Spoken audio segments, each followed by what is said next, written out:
Daily IFS meditation. So this is a meditation that I and most people who practice IFS use to keep this paradigm shift going within us. And I encourage you to practice some version of it on your own every day. So as usual, we'll get comfortable, maybe take some deep breaths. And hopefully by now in the book, you've been getting to know a handful of your parts. So I'm going to invite you to focus on the ones you're getting to know. And the goal is just to follow up and see how they're doing. And if there's anything they need, if there's anything they want you to know. So it's kind of an exercise in maintenance.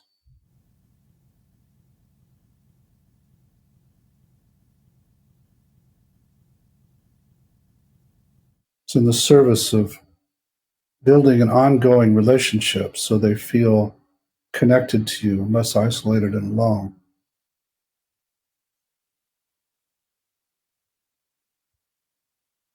Sometimes I'll do it throughout the day at different points.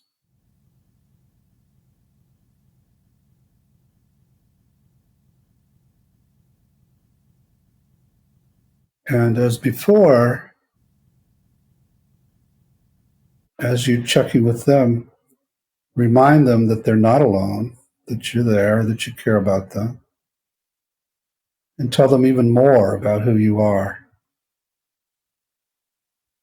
Because you'll find that even as you begin to work with these parts, until they're unburdened, they often forget who you are or how safe things are. So it never hurts to just remind them that they're not alone and that you're not a child and that you can take care of them in the way they need.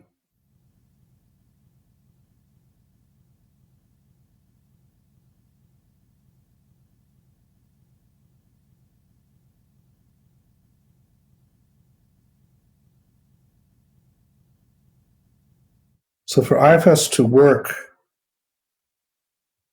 as well as possible, it does take this kind of maintenance. And to do that, you have to take your parts seriously, like they're almost as important as your literal external children, if you have children.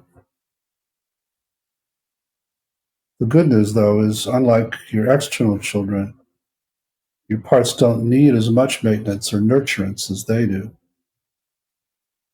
Often they just need to know that you remember them, that you have this connection, and they just need to be reminded of that periodically.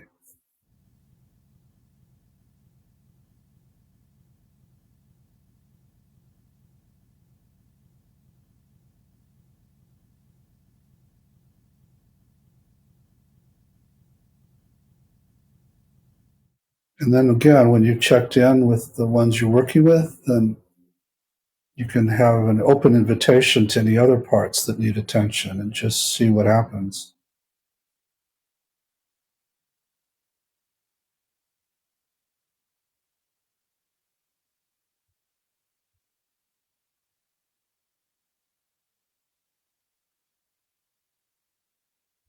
In different days, different parts will show up. And just start to get to know them.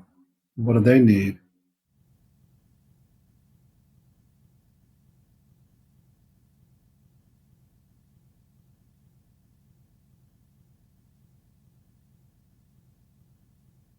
And then again, also remember to let them know who you are and that they're not alone anymore.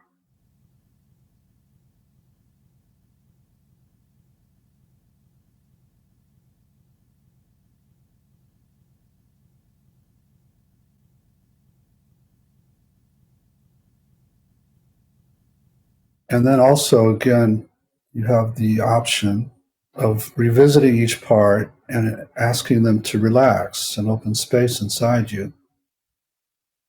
Ask them to trust that it's safe to let you more into your body, that embodying piece.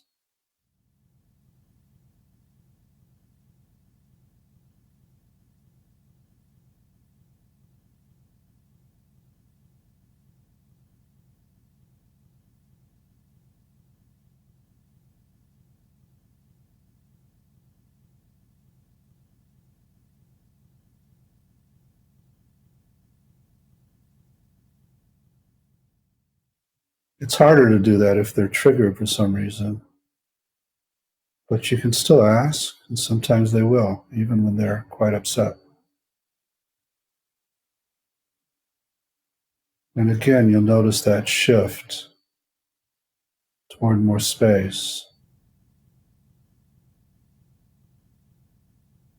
And you can let them know that it's just for a few minutes, just an experiment to see what happens if they let you be there more.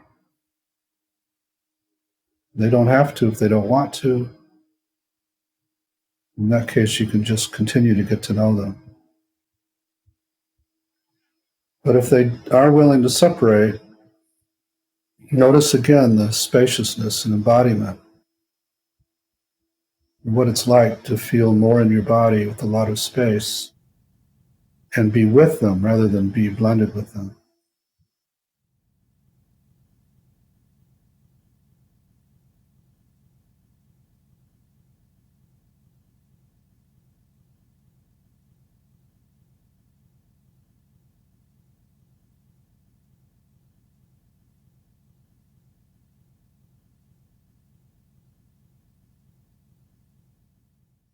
And again, take this opportunity to get to know what it's like to be embodied. Maybe notice your breathing and how that shifts, how your muscles relax, how your heart opens and your mind clears, and that sense of well-being, like everything's okay. And you might also notice that self-energy running through your body. I'm very auditory, so I can also notice a shift in my tone of voice when I'm in this state.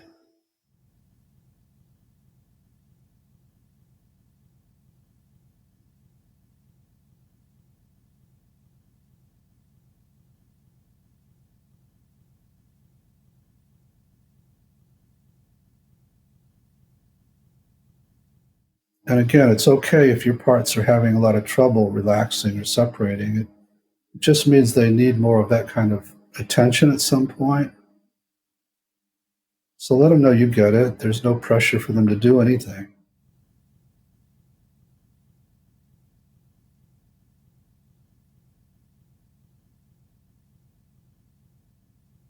When the time feels right, begin to shift your focus back out here.